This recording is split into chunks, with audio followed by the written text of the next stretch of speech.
É um tema que todo mundo gosta, né? Coisas automáticas. É uma maravilha. Então vamos falar sobre isso. E também aproveitar, como eu sempre digo aqui, não é um vídeo para ensinar a mexer, não são vídeos, né, para ensinar a mexer no software, e sim para passar a parte técnica. Então vamos falar a respeito de como analisar os gráficos de fase. Eu já falei bastante sobre os gráficos de impulso na subida, tá? Mas aqui vai dar para a gente entender mais a fundo isso. Então, vamos aqui. Vamos começar só fazendo análises de curvas elétricas, para vocês entenderem bem o princípio do que vai ser falado. A gente vai colocar um canal aqui com um filtro aqui em 30 Hz e um K 1212. Vamos adicionar um canal. Aqui no cruzamento, propositalmente, eu vou usar um filtro diferente, que eu quero gerar problemas. Eu usei um LR48 e aqui nós temos um LR12. Então, vamos agora colocar no passa baixa um LR12 também, em 10K. Então temos aqui as duas vias. Tá. Vamos enxergar, ao invés de enxergar soma aqui, vamos dar uma olhada na composição. Podemos ver que o cruzamento está aqui em menos 6 dB, né, em 1K, porém é um filtro de 12 e um de 48. Né? E olhando a fase junto, aqui está o motivo deste problema na soma. Né? Essa aqui é a fase da soma e essa aqui é a magnitude da soma. Então, a gente entende na composição que tem esse problema aqui. Né? Vamos enxergar a composição dos sinais de impulso também. E aqui temos o impulso do grave e o impulso do agudo. Da via de graves e da via de altas, né? Falar assim. Bom, pelos métodos que a gente escuta aí, que é o correto de se fazer a correção desse gráfico de fase, é pela inclinação. Né? Então a gente vê, esse está atrasado porque está mais inclinado. Esse está adiantado porque está menos inclinado. Né?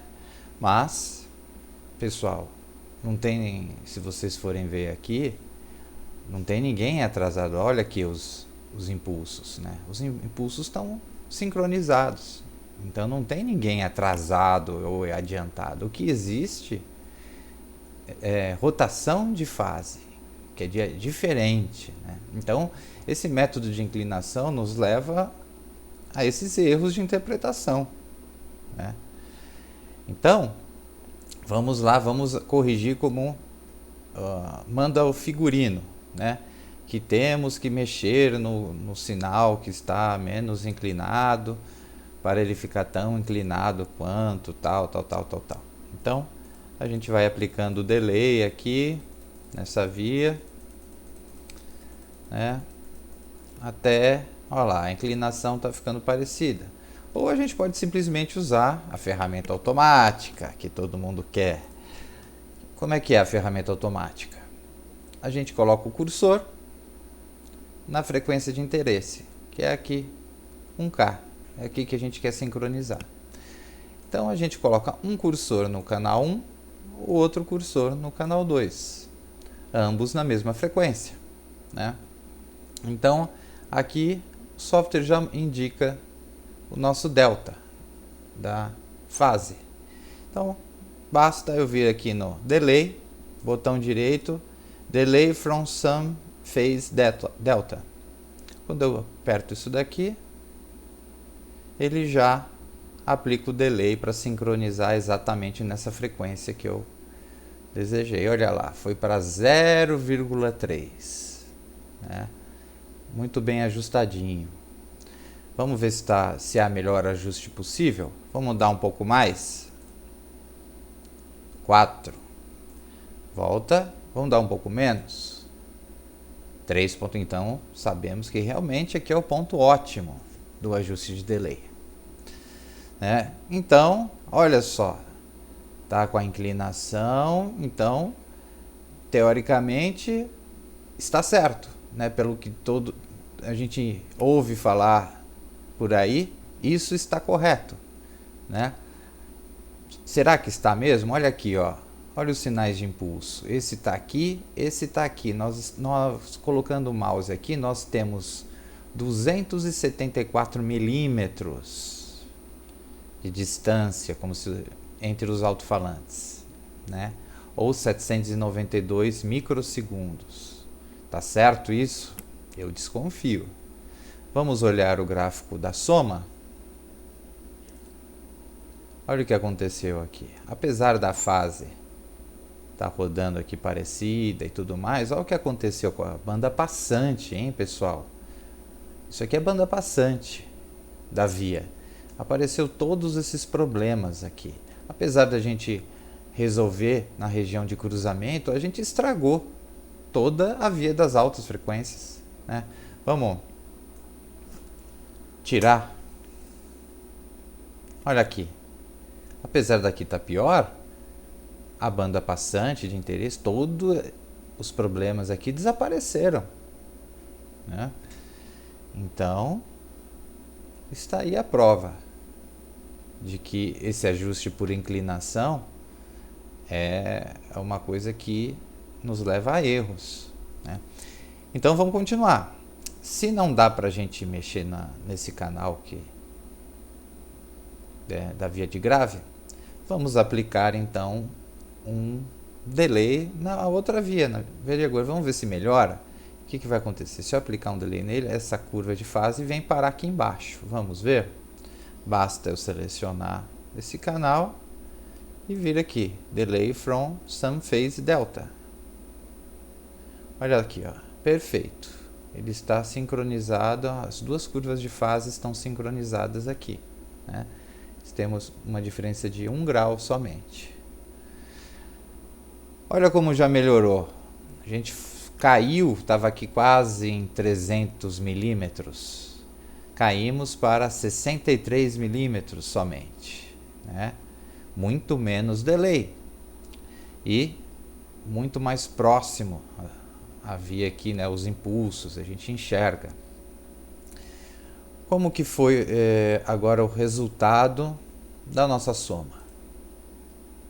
Olha como já melhorou. Apesar da fase a gente ter essa falta de linearidade aqui na fase, olha como a banda passante da outra via já ficou melhor.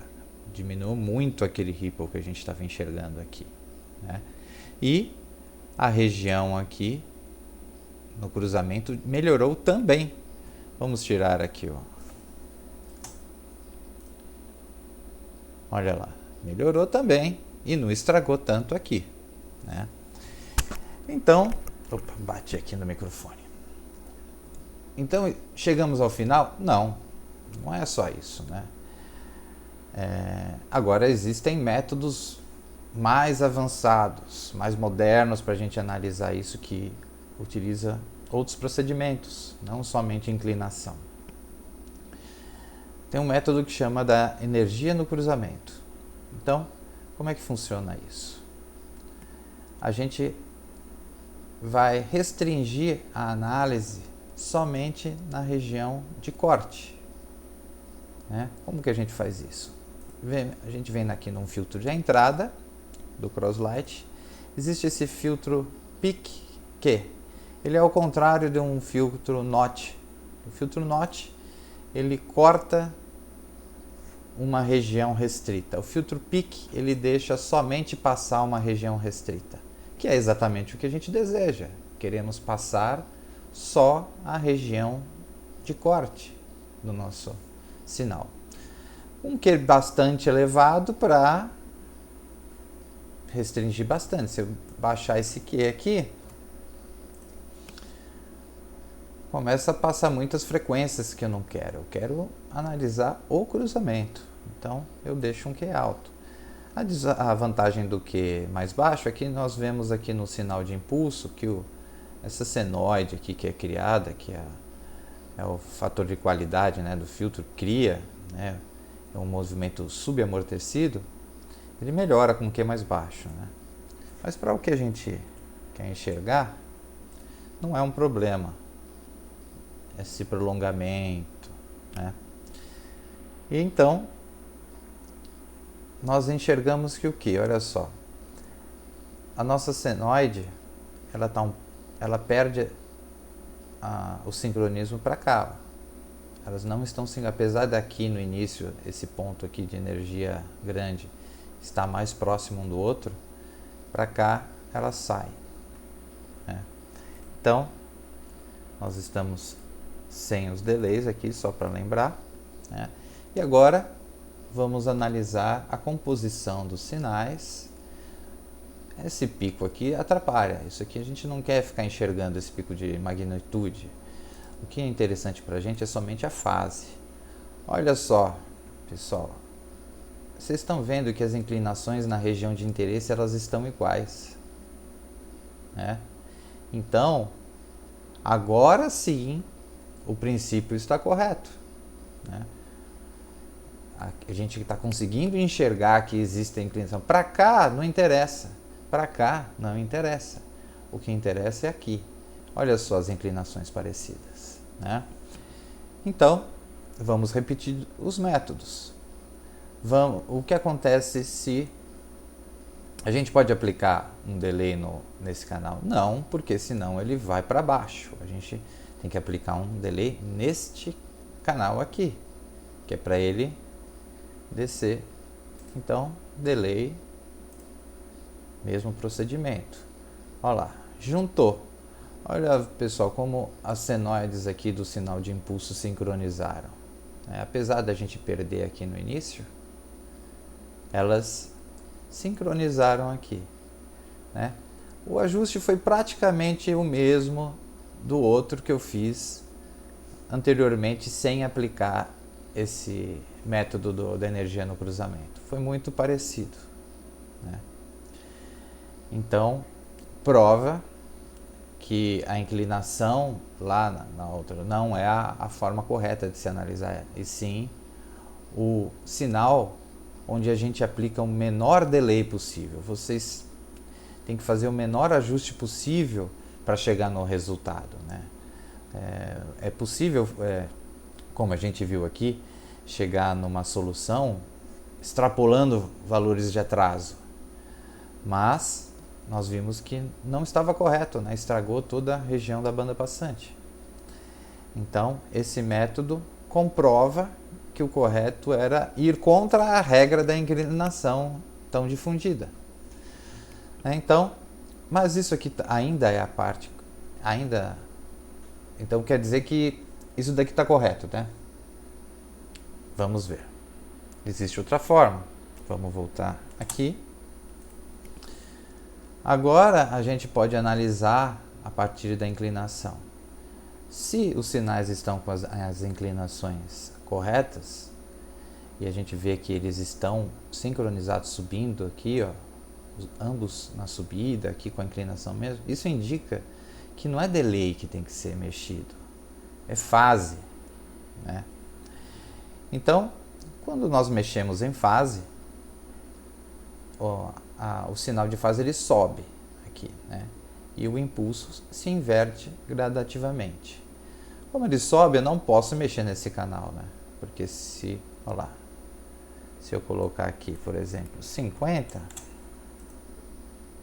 ele vai subir mais ainda, vai se distanciar mais ainda, não pode.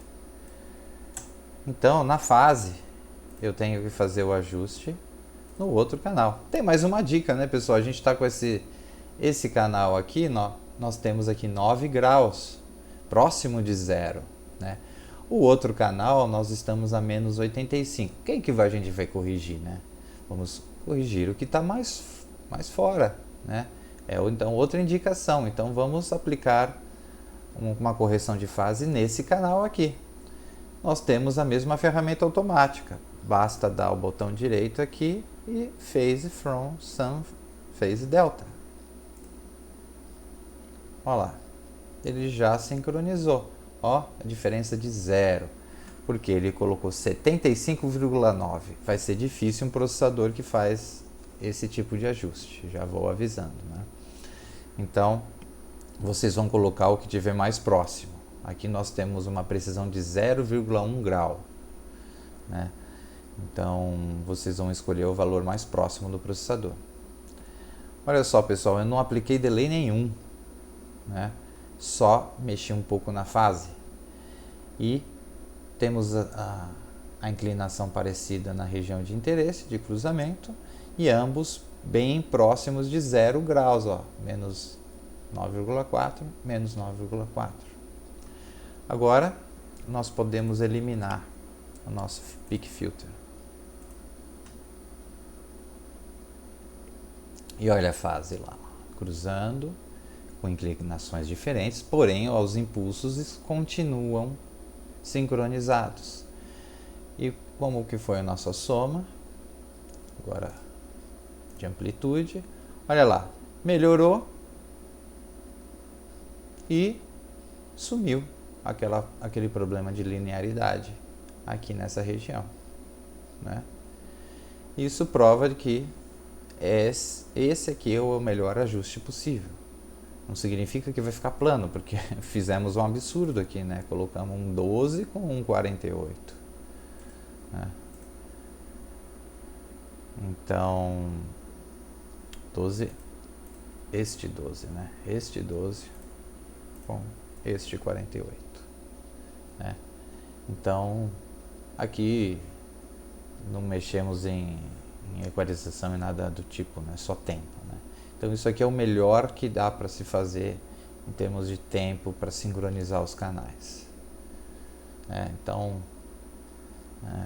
acredito que o vídeo foi bem proveitoso. Espero que tenham gostado. Obrigado.